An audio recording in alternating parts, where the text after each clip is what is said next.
My name is Elise McCall, and I was living in my car.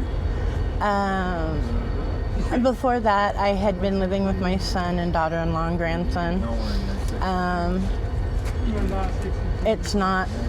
Living with your children just isn't the thing to do. It makes for bad situations, and so I chose to... Well, I guess my son kind of kicked me out, but he wasn't really meaning it, I guess. But I chose to be in my car. And I have a lot of health issues, and I'm on SSI, so my car was really the only place I could go. And then I heard about HomesNOW in Unity Village, and I applied, and Doug called me. I talked to Doug, and then I came for a meet and greet, and that's how I ended up here. And when I came here, I cried when they welcomed me in. This place is pretty amazing.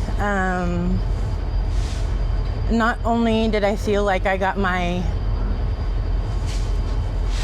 humanity back being here, because being in a car, you know, you don't know when you're going to get a shower. You don't know when... I have medication that's supposed to be kept in the refrigerator and everything too. So living in your car makes things really difficult. And living on a fixed income, there's nowhere you can really go. So coming here has been a godsend. It also, being here I mean, they still consider us homeless, I guess, but it isn't like being homeless, because we still have chores, like if we're in a house, that we have to do. We all have to help out and, you know, take turns and do desk duties, and so it's not just sitting around and doing nothing. Being in a community. And they help us if we're stuck, and they help us figure out like the next steps we need to do. Like I got back into counseling since I've been here, and I was already on the housing list, but housing really isn't something I want to do unless it's necessary.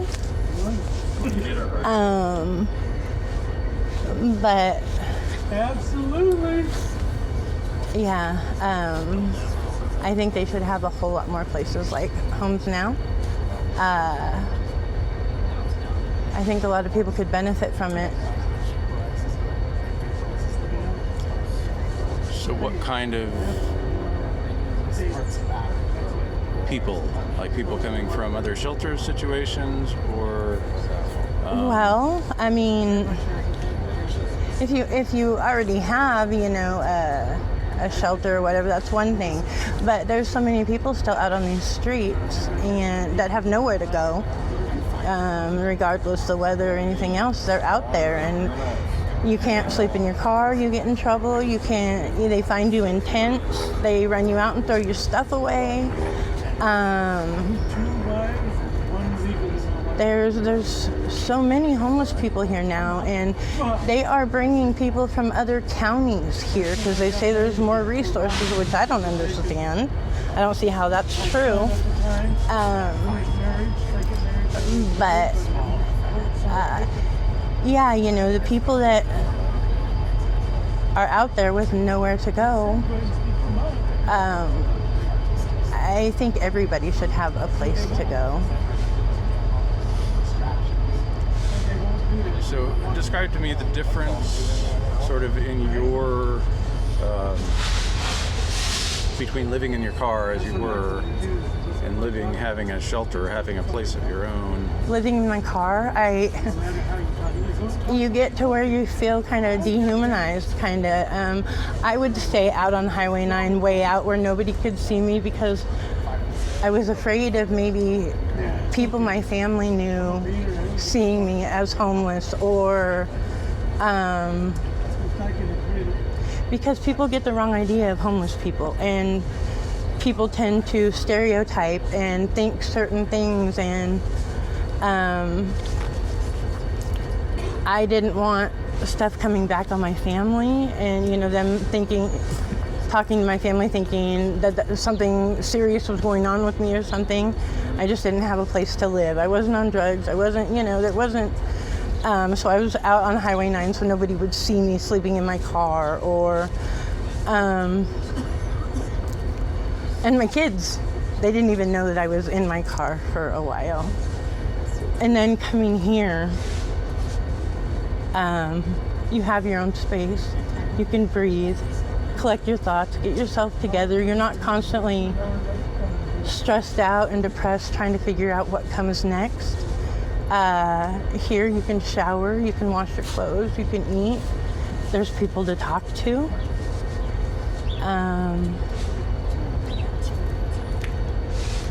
I've just really found comfort and safety here.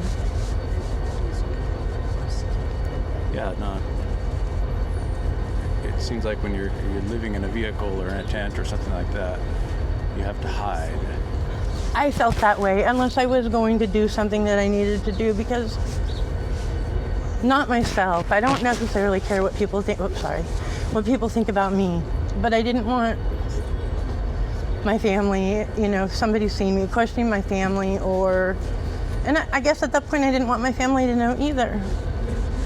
That's pretty common, actually, that sense of isolation. Because I guess we all at some point have a stereotype about homeless people until you know what it's really about. I never thought I would be homeless.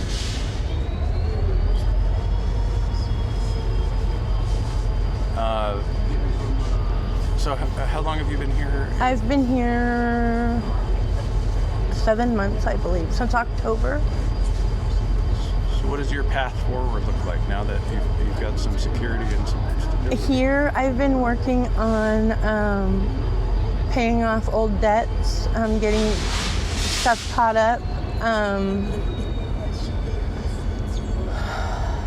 So my next step from here, I'm hoping, I am on the housing list, but I would like to either get a fifth wheel or my ultimate goal would be an actual tiny house. I would like to do tiny living. Again, I heard somebody else say it, but after living tiny, you realize you don't need a whole lot. I have more stuff in a storage unit than I have in my tiny house right now, and I'm not sure when I'll be in a place that will hold all that stuff again, so I plan on getting rid of a lot of it because I don't need it now. But before I thought I needed everything, so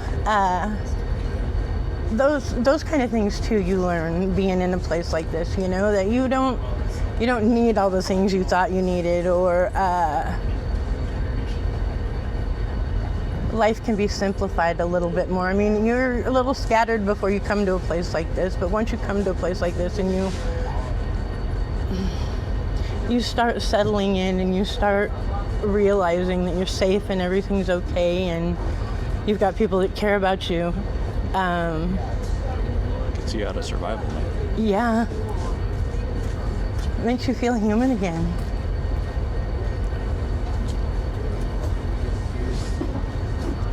I've been asking this question, and there's no right or wrong answer, just based on people's knowledge and experience.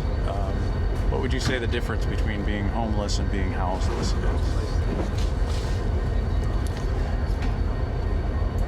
Well, for me, I think houseless is anything where you don't have all the things necessary, a place to sleep, a bathroom, a place to eat. And homeless is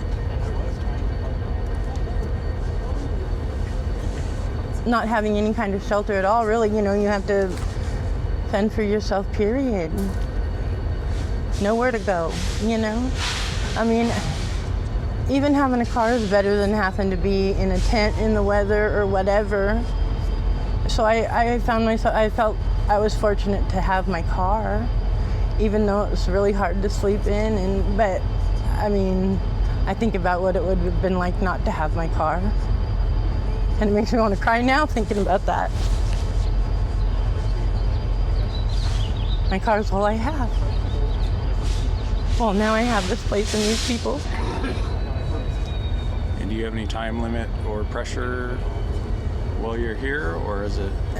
Not that I'm aware of. I've just heard little bits and pieces. I've never really came out and asked, but I've heard that you can be here up to 5 years if needed. I don't really know. But it gets scary sometimes because the city comes in, and sometimes we don't know if they're going to reissue the, what is it? I don't remember what it is. Permit. Yeah, the permits and whatever, so that stuff gets scary to wonder if there's going to come a point where they're going to tell us to go, and then what? Well, unsettling. Thankfully, that seems to be less so than it was before. They've stretched out the permit. Yeah. So what does that do for you, I guess psychologically, when things get, when you don't know what's next or how to, the instability versus stability, I guess, or that security versus insecurity. It causes a lot of anxiety for me because I deal with depression and anxiety anyway. So when you finally feel like you're safe and things are good and you can finally start doing the things you need to do, and then there comes a fear of something like that, it's like, oh no, what's going to happen now? Am I going to be back in the same, in the same position? Sort of hijacks your thoughts. Yeah. I mean, I've been fortunate enough I didn't ever go to like base camp or anything like that. I mean, I haven't heard good stories about places like that. That's why I chose my car, but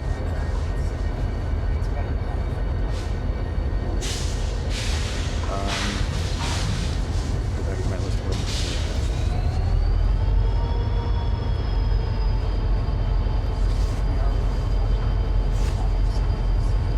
So do you know others who are sort of out there and dealing with homelessness? I do. My uncle through marriage was out on the streets for quite a few years, and after I got in here, I had him apply, and he had got in, and he was actually living right across from me, and then he messed it all up, and he is out there, and I haven't spoke to him since he left here, but he's not the only. I know it's happening a lot now. People can't afford the rent. The rent prices are ridiculous, and if you're on a fixed income, unless you have housing through the housing authority, there's no way at all.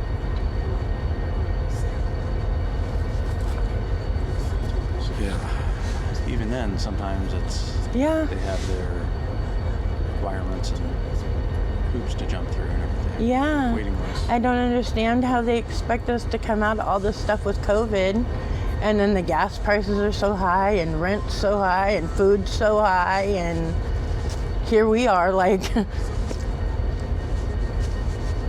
So what would you say is the main reason that people find themselves homeless? I mean, there's lots of different reasons, and people have their perception of homeless people.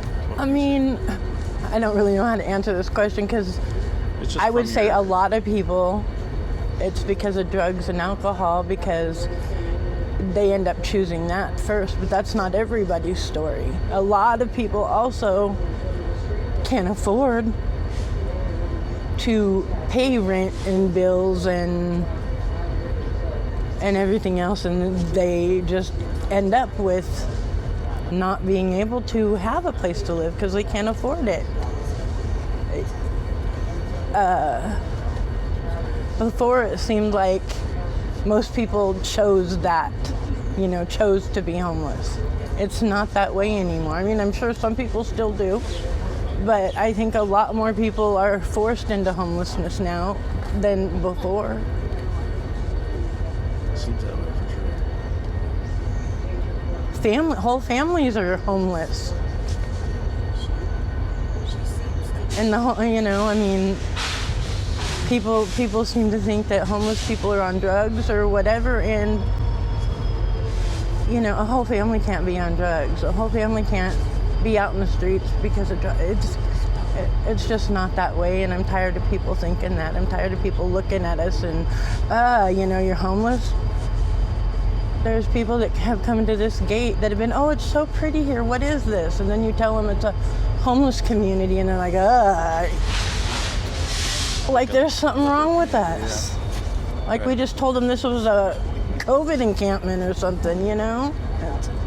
That's not right. You need to know somebody's story before you. Is there anything that you would like to say to people watching this in specific? I would just like to say, take people's situations into consideration before you look at somebody and judge them. Don't look at all homeless people the same, because we're not the same. Be more considerate. I guess that's all I have to say.